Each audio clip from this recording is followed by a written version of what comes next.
Pardon me? Ano po ang implication sa chances na conflict sa Senate? Given na may mga senators early saying na which hunt pa?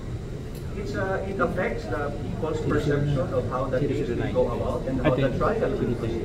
It's telegraphing how they want the case to be decided early on, even before the evidence is presented. I'm so glad that we filed a very good, well-written and authoritative reply para makita kung gaano katatag yung kaso at sana mailatag natin sa publiko. Every Filipino should watch this impeachment, bantayan natin kasi para ito sa taong bayan. At balang araw, sakaling magkaroon tayo ng isang napakasamang leader at pwede palang i-dismiss ang isang impeachment para tanggalin ang napakasamang leader ng isang bansa.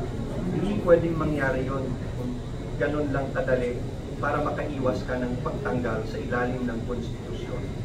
Galing mismo sa mga tao, as the sovereign of this country. Kung baga nag-agenda setting ng mga senator judges? I'm not saying na may agenda setting sila, but the statements coming from them is telegraphing something that we do not like want to hear from impartial judges of an impeachment court. Should the Senate still debate long and tediously on the impeachment trial or should they proceed right away? Di ba nakalagay, malinaw sa ating konstitusyon that trial shall proceed forthwith.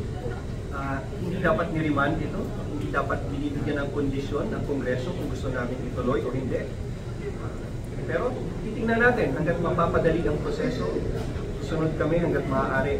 Pero dapat maintindihan ng taong bayan na kapag merong isang leader natin balang araw na gusto at kailangan tanggalin, hindi dapat nilalagyan ng kondisyon kasi proteksyon ito para sa sambayanan at sa bawat Pilipino.